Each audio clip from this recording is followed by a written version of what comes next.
Hello friends, welcome to study IAS. देखिए, काफ़ी सारे स्टूडेंट्स को प्रॉब्लम आती है जो सस्टेनेबल डेवलपमेंट गोल्स हैं यूनाइटेड नेशन के, उनको नंबर के साथ याद रखने में। तो यहाँ पर स्टडी आईएएस आपके लिए लेकर आया है एक वीडियो जिसमें सारे के सारे सस्टेनेबल डेवलपमेंट गोल्स आपको याद कराए जाएंगे। कुछ ऐसी ट्रिक्स बताई जाएंगी जिसमें से कि आप जो नंबर्स हैं उनको अच्छे से ग्रास्प कर सके, याद कर सके, और साथ ही साथ यहाँ पे हम इम्पोर्टेंस जानेंगे सस्टेनेबल डेवलपमेंट गोल्स की, ये होते क्या हैं और इनका एवोल्यूशन किस तरीके से हुआ। ये आपके यूपीएससी प्रीलिम्स में काफ़ी इंपॉर्टेंट साबित होंगे, साथ ही साथ मेंस आंसर राइटिंग में भी आप इनको यूज़ कर सकते हैं। That will be increase the presentation of your answer, right. Start करने से पहले आप स्टडी आईएएस के यूट्यूब चैनल पर जाइए, और अगर आप अभी तक आपने सब्सक्राइब नहीं किया है तो उसको सब्सक्राइब कीजिए, साथ ही साथ बेल आइकन दबाइए ताकि जो लेटेस्ट नोटिफिकेशन है वो आपको मिल पाए। यहाँ पर कुछ अनअकैडमी ने बैचेस लॉन्च किए हैं, अगर आप इंटरेस्टेड हैं तो इनको ज़रूर ज्वाइन कीजिए। इसमें आपको पर्सनलाइज्ड इन्फॉर्मेशन, पर्सनलाइज्ड कोर्स पूरी तरीके से मिल जाएगा। साथ ही साथ अपने लैंग्वेज के हिसाब से भी आप सुन सकते हैं, आपका मीडियम जिस भी तरीके का है उसके हिसाब से आपके लिए हेल्पफुल होंगे। ज्वाइन करते समय, सब्सक्रिप्शन लेते समय स्टडी आईएएस यहाँ पर आपको 10% का डिस्काउंट प्रोवाइड कर रहा है, तो आप इसको डालना तो बिल्कुल ही मत भूलिएगा। 12 मंथ और 24 मंथ दोनों टाइप के कोर्सेज अवेलेबल हैं यहाँ पर। साथ ही साथ एक सीरीज चलाई जा रही है जिसको कभी भी आप ज्वाइन कर सकते हैं, that is a free series, और इसमें आपको डेली एनालिसिस मिलता है टॉप एडुकेटर्स के द्वारा। तो स्टार्ट करते हैं मिलेनियल डेवलपमेंट गोल्स के साथ से। देखिए, ऐसा हुआ था कि सितंबर 2000, जो सितंबर 2000 था, उसमें जो यूनाइटेड नेशन के 189 नेशंस हैं ये मिले थे, और इन लोगों ने मिलेनियम डेवलपमेंट गोल्स तैयार किए थे। ठीक है। क्या होता है कि जब भी पार्टनरशिप हम करते हैं किसी भी गोल की तरफ इंटरनेशनल लेवल पर, तो हमको कुछ गोल्स सेट करने होते हैं ताकि हम समझ पाएँ कि हमें किस दिशा में आगे बढ़ना है। इसी वजह से ये मिलेनियम डेवलपमेंट गोल्स सेट किए गए थे। ये हमारी जो प्रोग्रेस है किसी भी देश की, इसको ट्रैक करने में काफ़ी यूज़फुल साबित होते हैं कि मान लो आपने किसी एक पर्टिकुलर चीज़ को गोल बनाया तो कितना अचीव किया, राइट। तो ये एक तरीके से आपको वे देते हैं। तो मिलेनियम डेवलपमेंट गोल्स सेट किए गए, यहाँ पर आप देख सकते हो 8 मिलेनियम डेवलपमेंट गोल्स सेट किए गए, जो कि इन्होंने टारगेट रखा कि 2000 सितंबर 2000 में जब सेट किए गए थे, 2000 से 2015 तक ये लोग इसको अचीव कर लेंगे। ठीक है, 2015 तक। अब क्या हुआ, यहाँ पे हम देख सकते हैं कि 2015 आते आते काफ़ी सारी चीज़ें ये लोग अचीव कर पाए, पर काफ़ी सारी चीज़ें अचीव ना भी कर पाए। ऐसा है कि काफ़ी सारा यहाँ पे देखने को मिला कि इम्प्रूवमेंट हुआ, काफ़ी सारे इंडिकेटर्स में जिस तरीके के गोल रखे गए हैं। यहाँ पे आपको एक बार पढ़ के बता देता हूँ। Eradicate extreme poverty and hunger, achieve universal primary education, promote gender equality and empower women, reduce child mortality, improve maternal health, combat HIV, AIDS, malaria and other diseases, ensure environment sustainability and develop a global partnership for development। तो यहाँ पर 8 goals set किए गए। इन goals को 2000 से 2015 के बीच में achieve करने का टारगेट रखा गया। इन्होंने काफ़ी इंप्रूवमेंट दिखाया। अब 2015 आ गया, और 2015 को अब सोचा गया कि अब आगे क्या। तो यहाँ पर आपके पिक्चर में आते हैं सस्टेनेबल डेवलपमेंट गोल्स। तो 2000 से 2015 तक ये हो गए आपके मिलेनियम डेवलपमेंट गोल्स। अब यहाँ पर 2015 में एक और मीटिंग हुई। उस मीटिंग में जो नेशंस हैं, तो लगभग यूनाइटेड नेशन के सभी मेंबरों ने यहाँ पे सस्टेनेबल डेवलपमेंट गोल की स्थापना की। इसमें 17 सस्टेनेबल डेवलपमेंट गोल डिसाइड किए गए, जो कि अचीव करना है 2015 से 2030 तक। ठीक है। अब ये सस्टेनेबल डेवलपमेंट गोल्स जैसे जैसे आप देखोगे कौन कौन से हैं, तो आपको इनकी इंपॉर्टेंस पता चलेगी। साथ ही साथ किस तरीके से प्रीलिम्स में क्वेश्चंस आते हैं ये भी हम देख लेंगे एक बार। देखते हैं कि 2015 तक से 2030 तक हमको अचीव करना है सस्टेनेबल डेवलपमेंट गोल, उसको वो क्या है। तो यहाँ पर देखें तो सस्टेनेबल डेवलपमेंट गोल हैं एक्चुअली ये ग्लोबल गोल्स हैं, मतलब ये पूरे जो ग्लोब है उस पर, पूरा वर्ल्ड है उस पर अप्लाई होते हैं हमारे। ये स्थापना किसने की गई थी, तो जो यूनाइटेड नेशन है उनके सारे मेंबर्स ने इनको अडॉप्ट किया और बोला कि 2030 तक हम इसको अचीव करेंगे। 17 गोल्स हैं, और ये इंटीग्रेटेड है। इंटीग्रेटेड का मतलब ये है कि आप देखोगे जब गोल्स, तो जैसे एजुकेशन की बात करें तो पॉवर्टी से वो एकदम अलग तो है नहीं है, एक दूसरे से कहीं ना कहीं जुड़े हैं। तो सारे के सारे जो गोल्स हैं ये एक दूसरे से कहीं ना कहीं जुड़े हुए हैं। और ये सस्टेनेबिलिटी की बात करते हैं। सस्टेनेबिलिटी किस किस टाइप की, तो social sustainability, economic sustainability and environment sustainability. अब देखिए सस्टेनेबिलिटी का यहाँ पे मतलब क्या है, आपने पढ़ा होगा बचपन में कि जो सस्टेनेबल होता है कोई भी चीज़, जैसे यहाँ पे सस्टेनेबल मेट्रोल, तो कोई भी अगर चीज़, कोई भी रिसोर्स हम यूज़ कर रहे हैं, ठीक है, अब हम उस रिसोर्स को यूज़ करके ख़त्म कर दें, इससे बेटर ये रहेगा कि हम उसको इस तरीके से यूज़ करें कि आगे आने वाली जो जनरेशन है उसके लिए भी वो रिसोर्स सस्टेन कर पाए, तब तक जब तक वो लोग यूज़ करने लायक हो जाए। मतलब कि हम फ्यूचर के जनरेशन से कुछ चीज़ छीने ना, बल्कि इतना इतना ही यूज़ करें जितना हम फ्यूचर वाली जनरेशन को भी दे सकें। तो यहाँ पर कंजर्वेशन की भी बात हो रही है और सस्टेनेबिलिटी की बात हो रही है। तो यहाँ पर सिर्फ यहाँ से रिसोर्सेज वाली बात करें तो एनवायरमेंट सस्टेनेबिलिटी समझ में आ गया, यहाँ पर इकोनॉमिक सस्टेनेबिलिटी और सोशल सस्टेनेबिलिटी की भी बात होती है। तो ये सारी चीज़ें यहाँ पर 17 डेवलपमेंट गोल्स में डिस्कस की गई है। ठीक है, एक बार देख लेते हैं कि क्या क्या सस्टेनेबल गोल्स हैं। तो ये पूरी लिस्ट है, ये पूरी लिस्ट आपको याद करनी है और अब आपको बिल्कुल चिंता करने की ज़रूरत नहीं है, क्योंकि यहाँ पर आपको ट्रिक्स के साथ इन सारे गोल्स को नंबर के साथ याद करा दिया जाएगा। आप इस वीडियो को 2-3 बार 4 बार देख लेंगे, फिर आपको बिल्कुल आप ये जो 17 है 17 आपको रट जाएंगे और इसमें आपको काफ़ी बेनिफिट होगा किस तरीके से, प्रीलिम्स में साथ ही साथ मेंस में। तो ये कुछ गोल्स हैं, हमें हर एक गोल को पर्टिकुलर देखते हैं कि क्या क्या गोल है। तो ये सारे गोल्स जो हैं, ये 17 गोल्स 169 टारगेट्स हैं। इन 17 गोल्स के अंदर 169 टारगेट्स हैं। ठीक है, हर एक गोल के अंदर कुछ कुछ टारगेट रखे गए हैं और यहाँ पर अब देखिए टारगेट अचीव कर रहे हैं तो कोई एक इंडिकेटर तो होना चाहिए ना कि कितने इंडिकेटर्स होंगे। तो यहाँ पर आपके 304 इंडिकेटर्स तय किए गए हैं। ठीक है, सो 17 गोल्स में 169 टारगेट्स हैं। टारगेट्स मतलब इस गोल के अंदर हमको क्या अचीव करना है, कब तक, ये तय किया गया है। और उन टारगेट्स को अचीव करने के लिए कुछ पैरामीटर्स होने चाहिए जिनके द्वारा हम उनका अध्ययन करेंगे, उनको समझेंगे कि ओके ये इंडिकेटर इतना अचीव हो गया है। तो ऐसे करके 304 इंडिकेटर्स हैं। फिर बात करें की एलिमेंट्स की, तो यहाँ पर 5 मेन की एलिमेंट्स रखे गए हैं जो कि पीपल, प्रॉस्पेरिटी, पीस, पार्टनरशिप और प्लेनेट से संबंधित है। ठीक है, यहाँ पर पीपल को पॉवर्टी वगैरह हटाने की बात की गई, पॉवर्टी और हंगर हटाने की बात की गई, इक्वलिटी प्रमोट करने की बात की गई है, प्रॉस्पेरिटी में फुलफिलिंग लिविंग और हार्मनी स्टेब्लिश करने की बात की गई है, पीस इंटरनेशनल लेवल पर पीस भी होनी चाहिए ताकि सोसाइटी हो वो इंक्लूसिव हो, पार्टनरशिप की भी बात की गई है ताकि ग्लोबल पार्टनरशिप हो सके, और प्लेनेट, ठीक है, किस तरीके से हमारे एनवायरनमेंट को हमको बचाना है। तो ये 5 की एलिमेंट्स हैं। कहीं कहीं जगह पर आपको एक और एलिमेंट देखने को मिल जाता है, that is dignity, but United nation की वेबसाइट पे दीज 5 आर मेंशन्ड, तो मैंने वही लिए हैं। ठीक है, तो ऐसा क्वेश्चन नहीं आएगा कि आपसे कि पूछ दिया जाएगा कि कौन सा कितने की एलिमेंट्स हैं, बट या this question can be asked that what are the key elements in the mains paper. तो अगर आप मेंस में इन सारे एलिमेंट्स को रखते हो तो आपका जो आंसर है उसमें वैल्यू काफ़ी ज़्यादा ऐड हो जाएगी। फिर हम देखते हैं कि हर एक अब एसडीजी जो है उसको हम डिस्कस करेंगे और इसको याद करने के लिए जो ट्रिक है वो हम यूज़ करेंगे, जो स्टोरी मेथड है। तो स्टोरी मेथड में क्या करेंगे, एक स्टोरी लेंगे और उसको एंड तक ले जाएंगे। उस स्टोरी में एक कैरेक्टर रहेगा और उस कैरेक्टर के अकॉर्डिंग हम पूरे एसडीजीज हैं उनको क्रोनोलॉजिकल वे में याद रखने की कोशिश करेंगे। ठीक है, तो याद रखने के लिए हम स्टार्ट करते हैं। तो सबसे पहले आप ये पिक्चर देख रहे होंगे राइट हैंड साइड पे, ये पिक्चर है, ये बंदा है। अब इसमें से आप इतने सारे बच्चे बैठे हैं, इसमें से किसी को भी चुन लीजिए। उस बच्चे का हम नाम रख लेते हैं, मान लीजिए राजेश। ठीक है, आप लड़की भी चुन सकते हैं तो रजनी रख सकते हैं।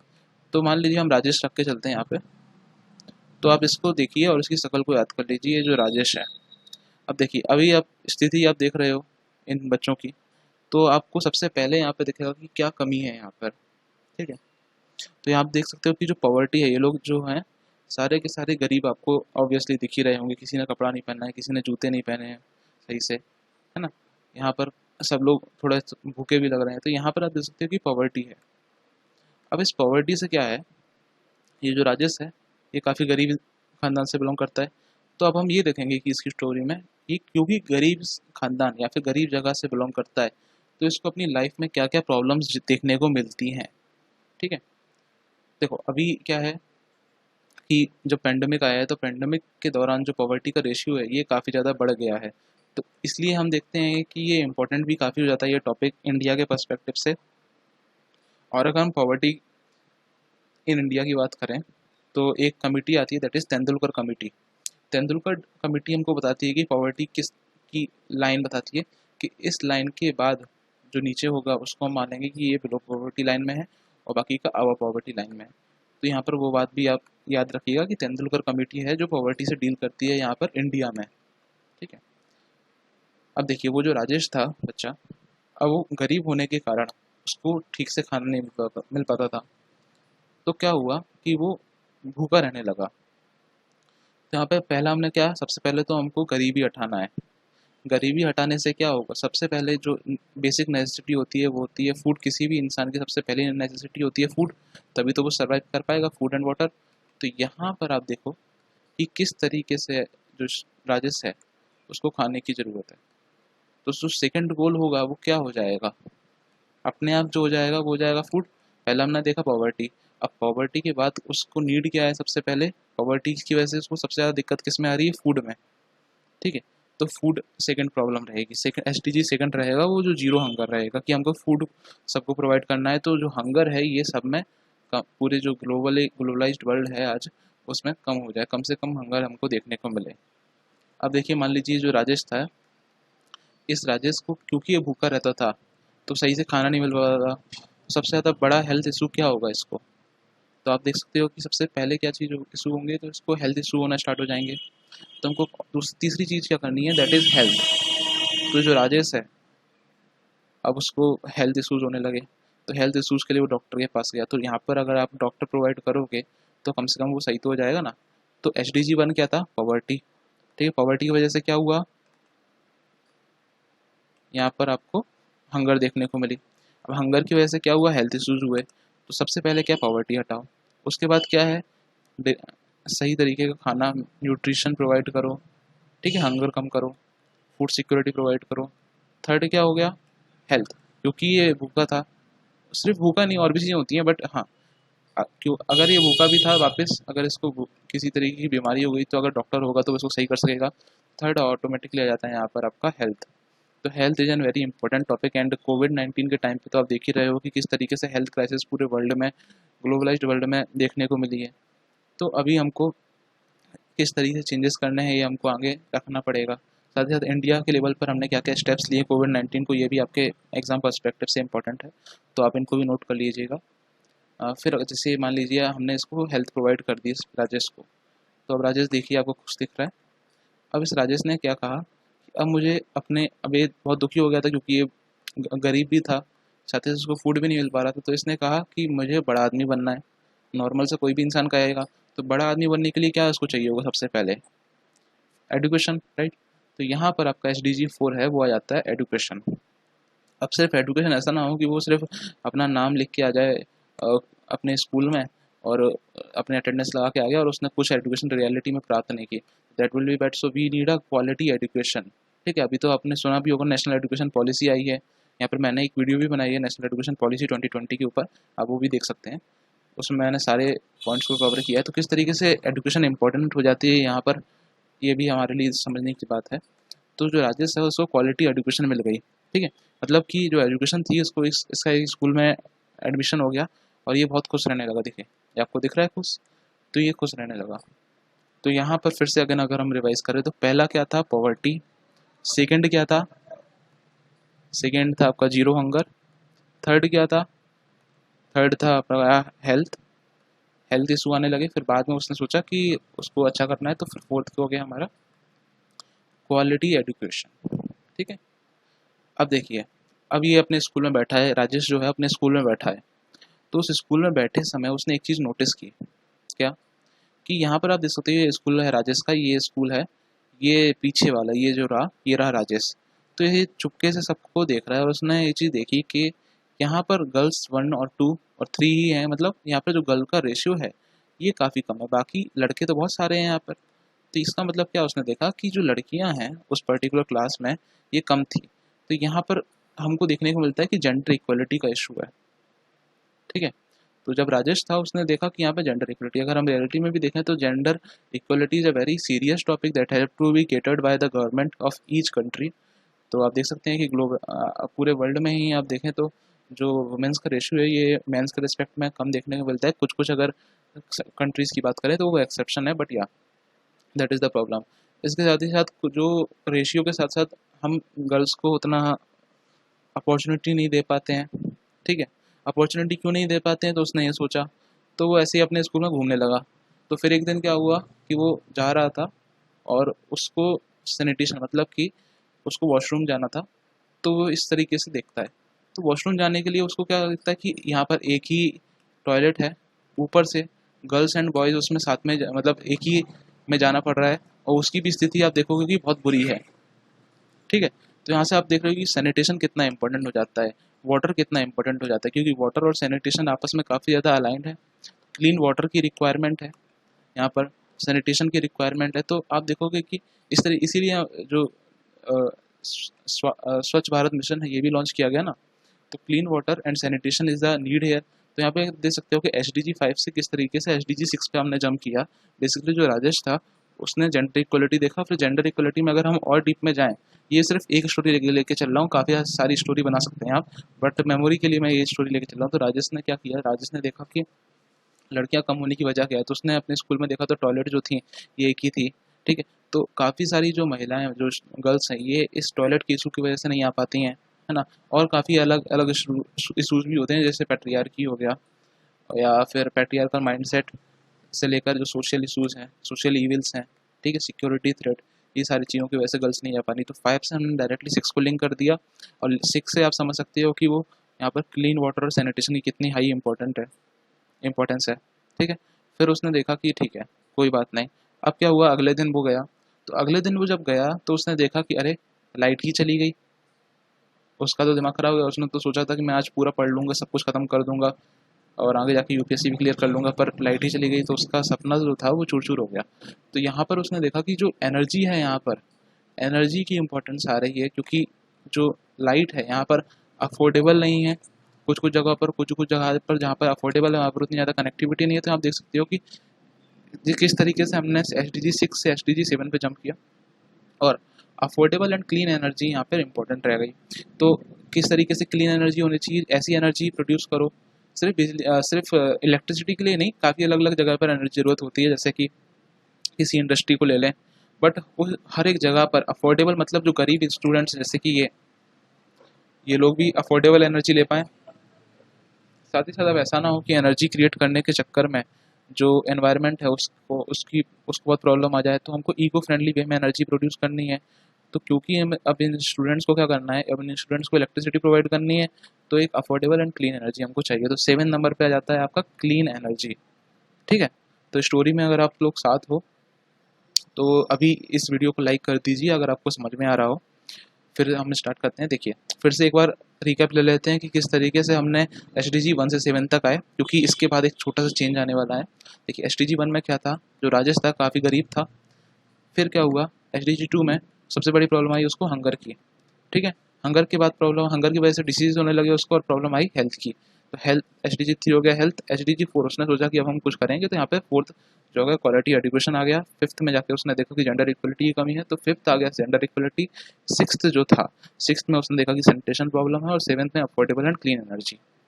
ठीक है, तो ये प्रॉब्लम्स जो थी ये राजेश ने फेस की थी। ठीक है, अब हम देखते हैं क्या होता है। तो यहाँ पर जो राजेश था अब बड़ा हो गया। अभी जो राजेश था मान लीजिए 7 ईयर्स का था, अब जो था राजेश ये हो गया 22 का, लगभग हमारी एज का जो है। तो अब देख सकते हैं कि हमारी एज में सबसे बड़ी प्रॉब्लम क्या है इस बच्चे के मन में। ये बच्चा अभी दुखी है, राजेश था तब भी दुखी था, ये बच्चा अभी भी है, अभी भी दुखी है। ठीक है, बट इसको एडुकेशन मिल गई थी तो ये खुश हो गया था थोड़ा सा, बट ये बच्चा अभी भी दुखी है। अब ये क्या सोच रहा होगा, आप सोचो। अब हमारी एज में क्या सोचते हैं सबसे पहले, जॉब की। तो यहाँ पर SDG 8 जो है वो आ जाता है डिसेंट वर्क मिले और इकोनॉमिक ग्रोथ। क्योंकि अगर इकोनॉमिक ग्रोथ होगी कंट्री में तो ऑब्वियसली जो डिसेंट वर्क है ये मिलने की पॉसिबिलिटी हाई हो जाती है। तो इस तरीके से इकोनॉमिक ग्रोथ हो जिसमें ज़्यादा से ज़्यादा लोग हों, वो एम्प्लॉयड हों। तो 8 जो नंबर पे आता है आपका decent work and economic growth. ठीक है, तो ये याद रखिएगा कि जो SDG 8 है वो है decent work and economic growth. ये देखिए, ये रहा राजेश, देखिए कितना सोच रहा है कि अभी क्या करना, उसको जॉब चाहिए कैसे भी। तो ये प्रॉब्लम है। क्या होता है इसके बाद, ठीक है, वो बहुत मेहनत करता है, पढ़ाई करता है और एग्ज़ाम देता है, और उसको एक जगह एक कंपनी में जॉब मिल जाती है। ठीक है, अब जो राजेश है उसको जॉब मिल गई है, तो वो किसी इंडस्ट्री में काम करने लगा है। ठीक है, अब जब वो इंडस्ट्री में काम करना है तो यहाँ पे देख सकते हैं कि इनोवेशन एंड इंफ्रास्ट्रक्चर को उसने देखा कि ये तो कितना इस जगह पर इनोवेशन की कमी है। ठीक है, इंफ्रास्ट्रक्चर ठीक ठाक दिख रहा है, but again this can be improve far better. ठीक है, तो यहाँ पर आप देख रहे हो कि इसको हाथ से सब कुछ काम करना पड़ रहा है। अगर एक और मशीन आ जाती है यहाँ पर, ठीक है, अगर अलग से मशीन आ जाती है तो यहाँ पर उसको हाथ से काम नहीं करना पड़ता। तो इस तरीके की इंडस्ट्री और में इनोवेशन इंफ्रास्ट्रक्चर हम ले आते हैं, तो अगर हम इस पिछले वाले पे जाएँ तो इकोनॉमिक ग्रोथ अपने आप बढ़ जाएगी। अगर इकोनॉमिक ग्रोथ बढ़ेगी तो क्या हो जाएगा, डिसेंट वर्क मिल जाएगा, मतलब कि एम्प्लॉयबिलिटी ज़्यादा हो जाएगी। अगर एम्प्लॉयबिलिटी ज़्यादा हो जाती है तो अगेन इनोवेशन बढ़ेगा। तो इस तरीके से पूरा जो सर्कल है ये कंप्लीट होता है, यहाँ पे आप देख सकते हैं। तो इंडस्ट्री, इनोवेशन एंड इंफ्रास्ट्रक्चर आ जाता है SDG 9, ठीक है। तो ये राजेश है, अपनी कंपनी से इतना दुखी भी नहीं है, पर देख सकता है कि काफ़ी अलग अलग जगह पर जहाँ पर ऐसी मशीन्स भी उपलब्ध नहीं है, क्योंकि जहाँ से वो आया था उसको तो सब अपने हाथ से करना पड़ता था, इतनी भी मशीन नहीं थी। तो यहाँ पर इनोवेशन की रिक्वायरमेंट उसको समझ में आती है। फिर वो क्या करता है, जिस तरीके से स्कूल में उसने अपने ऑब्जर्व किया था तो वो अगेन ऑब्जर्व करता है। अब उसको घर तो चाहिए ना, उसको जॉब मिल गई है तो वो घर तो लेगा। तो क्या करता है, वो घर देखने जाता है। तो उसको ये जगह देखने को मिलता है कि देखिए, ये मान लीजिए शहर है। तो वो देखता है एक जगह अगर हम देखें तो एक जगह तो इतना वेल सेटल्ड, इतना खूबसूरत घर है, सारी बिल्डिंग्स बनी हुई हैं इतनी अच्छी। और उसी के अगर हम दूसरी साइड देखें तो ये आप देख सकते हैं स्लम्स हैं यहाँ पर, जो कि झोपड़ियाँ हैं जिसमें काफ़ी पॉवर्टी है। यहाँ पर यहाँ पर काफ़ी अलग अलग तरह की इनइक्वलिटी आपको देखने को मिल जाएगी। इनकम इनइक्वलिटी की बात करें, सोशल इनइक्वलिटी की बात करें, या अगर किसी कास्टिज्म की बात करें तो यहाँ पर अलग अलग इनइक्वलिटी देखने को मिल जाएगी, ठीक है। तो यहाँ पर वो देखता है कि यहाँ पर इक्वलिटी तो आनी चाहिए भाई, ठीक है। उसको ये प्रॉब्लम हो जाती है। तो यहाँ पर आप देख सकते हैं कि वो सोचता है कि इनइक्वलिटीज जो हैं ये चेंज होनी चाहिए, यहाँ पर इनइक्वलिटीज़ ख़त्म होनी चाहिए, सबके सब इक्वल होने चाहिए। ऑब्वियसली एक इक्वलिटी जो है ये वे कंसेप्ट है, क्योंकि equal in terms of everything कभी भी कोई अचीव नहीं कर सकता है, बट ये है कि equal status and equal opportunity तो प्रोवाइड की ही जा सकती है। तो SDG 10 जो है ये रिड्यूस्ड इनइक्वलिटीज़ के बारे में। देखिए SDG 5 क्या था, एस डी जी 5 जो था वो था जेंडर इनइक्वलिटी, SDG 10 है रिड्यूस्ड इनइक्वलिटी। तो 5 और 10, अब 5 और 10 को याद रख लीजिएगा कि 5 और 10 जो है इनइक्वलिटी वाले हैं, ठीक है। 5 का डिफरेंस है, अब तो याद हो जाएगा। 5 और 10 क्या है, इनइक्वलिटी वाले हैं। तो अगर आप अपनी जो स्टोरी है उसमें कभी भूले कोई नंबर, तो ये आपको मदद करेंगे वापस से सही नंबर पर पहुंचने में। तो SDG जो 5 था वो था हमारा जेंडर इनइक्वलिटी, और SDG 10 हो गया रिड्यूस्ड इनइक्वलिटी, ठीक है। तो स्टूडेंट्स अभी तक हमने राजेश की स्टोरी देखी, राइट, जिसमें रिड्यूस्ड इनइक्वलिटी की बात की गई। अब हम बात करेंगे आगे की। तो देखिए राजेश की स्टोरी को हम यहाँ पे ख़त्म करते हैं, क्योंकि अगर पूरे के पूरे SDGs को एक ही स्टोरी में याद रखेंगे तो हो सकता है कि अगर आप क्रोनोलॉजिकली एक नंबर आगे पीछे कर दो तो दिक्कत आ सकती है। इसलिए 10 तक हम राजेश की स्टोरी रखेंगे। उसके बाद 11 से 15 हम बात करते हैं एनवायरनमेंट रिलेटेड। तो 11 से 15 तक के ज़्यादातर जो गोल्स रहेंगे ये एनवायरनमेंट रिलेटेड रहेंगे, और 16 और 17 इंटरनेशनल रिलेशन से कुछ संबंध रखेंगे। अब देखिए इनको याद करने के लिए हम क्या करेंगे, जो नंबर्स हैं उनसे ही हमको याद कर देंगे, किस तरीके से लिंकेजेस बिठाते हैं। आप देखिए अगर 11 की बात करें तो SDG 11 है, ये सस्टेनेबल सिटीज एंड कम्युनिटीज से रिलेटेड करता है। तो आप यहाँ पे समझ सकते हैं कि 11 जो है, देखिए ये 1 है, ये सीधा खड़ा है, ये 1 है, ये सीधा खड़ा है। तो आप देख सकते हैं ये 1 है, इसको आप एक बिल्डिंग मान लीजिए, इसको आप बिल्डिंग मान लीजिए। तो 11 क्या दिख रहा है आपको, एक बिल्डिंग की तरह दिख रहा है। तो यहाँ पर हम जो सिटीज़ हैं सस्टेनेबल बनानी चाह रहे हैं, कि जो हमारी बिल्डिंग्स वगैरह हो जिसमें वाटर क्वालिटी या एजुकेशन पर्टिकुलर हो, तो यहाँ पर एक तरीके से स्मार्ट बिल्डिंग्स बनाने की बात की गई है, और अलग अलग बातें की गई हैं किस तरीके से हम सिटीज़ को सस्टेनेबल बना सकते हैं और कम्युनिटीज़ भी हमारी सस्टेनेबल हो। तो आप देख सकते हैं यहाँ पर 1 जो है ये बिल्डिंग की तरह दिख रहा है। तो आप इस लोगों को आराम से याद रख लेंगे, और इसी तरीके से आप सस्टेनेबल सिटीज़ और कम्युनिटीज़ SDG 11 को याद कर सकते हैं, ठीक है। फिर हम बात करें SDG 12 की बात। तो SDG 12 है जो, ठीक है, यहाँ पे देखो SDG 12 क्या कहता है, रिस्पॉन्सिबल कंजम्पशन एंड प्रोडक्शन की कोई भी इंडस्ट्री जो भी गुड्स प्रोड्यूस कर रही है तो वो इस तरीके से प्रोड्यूस करे जिससे कि मिनिमम एनवायरनमेंट को हार्म पहुँचे, राइट, मिनिमम रिसोर्सेज यूज़ हों और मैक्सिमम आउटपुट निकले, और प्रोडक्शन भी इसी तरीके से किया जाए, और कंजप्शन मतलब जो हमारे द्वारा कंजप्शन किया जा रहा है इसी तरीके से। ये प्लास्टिक आपको दिख रही होगी, इस तरीके से प्लास्टिक की लैंडफिल्स बन जाती हैं। तो ये सबको नहीं बनाना है। इससे ये क्या है, ये जो ऊपर आपको दिख रहे हैं ये लोग इसको खा लेंगे, बर्ड्स जो दिख रही हैं, तो ये क्या होगा, अल्टीमेटली ये बर्ड्स भी मर जाएंगे। और जो अगर हमने इन बर्ड्स मरी हुई बर्ड्स को किसी ने पका के खा लिया तो क्या होगा, उसके अंदर ये प्लास्टिक चला जाएगा, माइक्रो प्लास्टिक, और उसको कैंसर भी हो सकता है। तो ये सारी प्रॉब्लम्स हैं। अब देखिए इसको याद SDG 12 से कैसे याद रखें। तो आप देखिए इसमें कौन प्रोड्यूस कर रहा है, इंडस्ट्री, ठीक है, इंडस्ट्री प्रोड्यूस कर रही है इन सारी चीज़ों को, अगर हम ये याद रखें तो अगर इंडस्ट्री प्रोड्यूस कर रही है और इंडस्ट्री के पास अगर सही एडुकेशन होती, ठीक है, अगर हम यहाँ पे थे क्वालिटी एडुकेशन होती, तो वो क्या करती, रिस्पॉन्सिबल कंजम्पशन करती और रिस्पॉन्सिबल प्रोडक्शन करती। तो जो इंडस्ट्री और इकोनॉमिक ग्रोथ है अगर क्वालिटी एडुकेशन से मिल जाए तो क्या बन जाएगा, रिस्पॉन्सिबल कंजम्पशन एंड प्रोडक्शन। और आप याद करेंगे तो क्वालिटी एडुकेशन क्या था, नंबर 4, और इंडस्ट्री वाला कौन सा था, ग्रोथ एंड इकोनॉमी। तो यहाँ पर 8 था, तो 8 और 4 वैसे भी 12 होते हैं, राइट। तो देखिए ऐसा कहीं लिखा नहीं है, बट ये लिंकेजेस मेमोरी के लिए बनाए जा रहे हैं, है ना। तो SDG 12 आप समझ सकते हैं कि किस तरीके से रिस्पॉन्सिबल कंजम्पशन एंड प्रोडक्शन की बात कर रहे हैं। और इसका नंबर कैसे याद करना है, तो रिस्पॉन्सिबल कंजम्पशन के लिए चाहिए क्वालिटी एडुकेशन और इंडस्ट्री। इंडस्ट्री जो है वो अगर एडुकेटेड रहेंगी तो इस तरीके से प्रोडक्शन करेंगी कि वो सस्टेनेबल रहे और रिस्पॉन्सिबल रहे, तो 4 और 8 को भी प्लस कर देंगे तो 12 ही बनेगा। तो इस तरीके से भी आप याद रख सकते हैं। फिर हम बात करें क्लाइमेट एक्शन की। देखिए क्लाइमेट एक्शन, देखिए आपने पढ़ा होगा इन्वायरमेंट में UNFCCC या various organisations are there, various conferences are being held for protecting the climate. Our government is taking various number of initiative for the climate. अब देखिए इसको याद करने के लिए कर सकते हैं कि जो SDG 13 है, तो ये 13 आपको दिख रहा होगा आई की तरह, ये आप सिंबल को अगर याद रख लेते हैं तो ये आई है। अब जो 3 है, 3 को अगर इधर से देखें लिटरली तो इस तरीके से बन रहा है, तो यहाँ से आपको आई बन रही है। और यहाँ पर हमको जो क्लाइमेट चेंजेस हो रहे हैं, क्लाइमेट चेंज आज की डेट में हो रहा है जिसमें अब ग्रीन हाउस गैसेस बढ़ रहे हैं, ठीक है, जो स्पीसीज हैं वो खत्म हो रही है, बायोडाइवर्सिटी खत्म हो रही है ना। इस तरीके का लैंड डिग्रेडेशन हो रहा है, कहीं पर फॉरेस्ट फायर हो रहा है, ठीक है, इस तरीके से इंडस्ट्री पॉल्यूट कर रही है। तो इन सबको हमको क्या करना है, इन सब पर अपनी आई रखनी है, ठीक है। तो इस तरीके से आप SDG 13 को याद कर सकते हैं क्लाइमेट एक्शन से, किस तरीके से SDG 13 क्लाइमेट एक्शन से रिलेटेड है। जो 13 है, 13 में से जो 3 है उसको अगर हम लिटरली इनवर्स देखेंगे तो ये कुछ इस तरीके से देखिएगा, जो कि स्टार्ट होता है EYE, ठीक है। तो we have to keep an eye on the climate change. तो इस तरीके से भी आप याद कर सकते हैं। फिर हम बात करें लाइफ बिलो वाटर की, तो अगेन देखिए इसमें भी हम नंबर वाला ही फॉर्मूला यूज़ करेंगे। एक्चुअली ये नंबर से अगर हम याद रखेंगे तो कभी आपको कन्फ्यूजन नहीं होगी। अगर हम 4 को देखें तो 4 आप देखें, देखिए ये 4 को अगर यहाँ पे अगर इसकी वो बना दें मुंह और आँख यहाँ पे बना दें, ये इसकी आँख आप देखें तो एक तरीके से ये मछली जैसा दिख रहा है। और मछली कहाँ पर होती है, बिलो वाटर।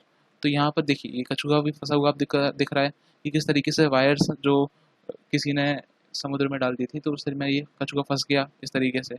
तो कछुआ भी बहुत दुखी है। तो यहाँ पर आप याद रख सकते हैं कि जो 14 नंबर है, 14 नंबर का जो 4 है वो कैसा बनता है, ऐसा, और ये एक तरीके से मछली ऐसा। तो यहाँ पर आप देख सकते हैं कि जो 14 है ये आपका डील करता है लाइफ बिलो वाटर से। तो किस तरीके से जो वाटर के नीचे की लाइफ है उसको सस्टेनेबल बनाना है। और आपने पढ़ा होगा उसके बारे में कि अब हम डीप ओशन मिशन भी लॉन्च किया है गवर्नमेंट के द्वारा, जिसमें डीप ओशन जाके पॉलीमेटेलिक नोड्यूल्स हैं उनको एक्सट्रैक्ट करेंगे। तो पॉलीमेटेलिक नोड्यूल्स क्या हो गए कि हमको अभी ज़रूरत है, बट उससे कुछ कुछ स्नेल्स को भी घाटा हो रहा है, उस स्नेल को हार्म हो रहा है, कुछ पर्टिकुलर बायोडाइवर्सिटी को हार्म हो रहा है। तो किस तरीके से लाइफ बिलो वाटर है उसको भी बचाया जाए, यहाँ पे वो बात की गई है। तो आप SDG 14 को भी याद कर सकते हैं इस ट्रिक से। फिर हमारे देखिए लाइफ ऑन लैंड, देखिए ये वाला जो है ये आपको याद रखना पड़ेगा। देखिए आपने देखा है 5 किससे रिलेट करता है, जेंडर इक्वलिटी से। 10 जो है 10 किससे रिलेट करता है, रिड्यूस्ड इनइक्वालिटी पे, ठीक है। ये तो सेम सेम थे तो मैच होगा यहाँ पे। अब इस पे अगर हम +5 करेंगे तो क्या आ जाएगा, 15, राइट। और जो 15 रहेगा लाइफ ऑन लैंड की बात करेगा, ठीक है। अब ये आपको एकदम से याद रख लेना है कि जो 15 है ये लाइफ ऑन लैंड से रिलेट करता है। तो आपको दिख रहा होगा ये यहाँ पे सूरज है और कुछ जो लैंड है यहाँ पर ये बंजर पड़ा हुआ है, कुछ जगह पर हरियाली है। तो पहले ऐसा होता था बट अभी ऐसा हो गया है।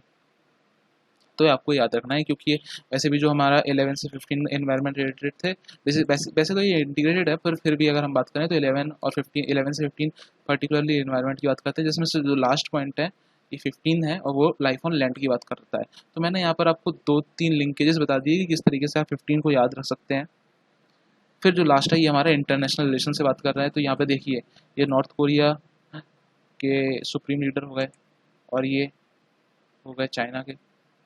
तो इनमें देखिए आप कि ये कैसे दोस्ती कर रहे हैं और सिक्योरिटी थ्रेट पैदा करते हैं ये और ये। तो पूरे वर्ल्ड के लिए आज अगर हम देखें और इंडिया पे भी देखें तो इंडिया के लिए भी ये काफ़ी हार्म पहुंचा रहा है चाइना, है ना।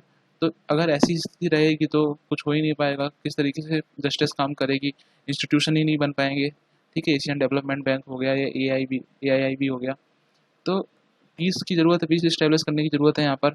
तो इस किस तरीके से यहाँ पे पीस इस्टेब्लिश हो, जस्टिस हो और स्ट्रॉन्ग इंस्टीट्यूशंस की स्थापना की जाए, गोल 16 में इसकी बात की गई है। तो जो गोल 16 है ये किसे रेट करता है, peace, justice and strong institutions. ठीक है, ये आपको याद रखना है कि यहाँ पे जस्टिस का सिंबल बना है ना, ठीक है, और ये चिड़िया जा रही है, तो यहाँ पर एक जस्टिस जैसी इन्वायरमेंट हम क्रिएट कर पाए पूरे वर्ल्ड में, और वर्ल्ड वॉर 3 जैसी की संभावना एकदम कम हो जाए। फिर हम बात करें SDG 17 की, जो कि लास्ट गोल है। अब देखिए इसको हम रिलेट करते हैं सस्टेनेबल डेवलपमेंट गोल से ही। देखिए SDG 17 क्या कहता है, पार्टनरशिप फॉर द गोल्स। अब ये गोल्स कौन से होंगे, तो गोल्स हम सस्टेनेबल डेवलपमेंट गोल्स भी गोल हो सकते हैं, और भी हो सकते हैं, आईची टारगेट्स हो सकते हैं, या फिर अगर हम बात करें तो साइट्स हो सकता है, CITES जो होता है ना, ट्रेड को कम करने के लिए एंडेंजर्ड स्पीसीज की। तो इस टाइप के पर्टिकुलर गोल रखे गए क्लाइमेट एक्शन के लिए। तो ऐसा ही SDG भी एक गोल है। तो SDG से ही आप याद रखिए कि जिससे हमने स्टार्ट किया था वहीं पर आकर हमने इसको एंड कर दिया है। अब देखिए SDG से स्टार्ट किया था, SDG ही पढ़ रहे हैं पूरा, और 17 जो गोल है वो क्या करता है, partnership for the goals. Partnership जैसे कि SDG एक एग्जाम्पल हो गया उसमें, तो आप यहाँ पे इसको भी याद रख सकते हैं। तो मुझे लगता है कि आपको सारे के सारे जो SDGs हैं ये एकदम अच्छे से याद हो जाएंगे। अगर आपको अभी किसी में भी कन्फ्यूजन है तो आप इस वीडियो को एक और बार देख लीजिए, इससे ज़्यादा आपको दिक्कत नहीं आएगी इस पूरे के पूरे 70 नंबर को याद रखने में विद पर्टिकुलर SDGs।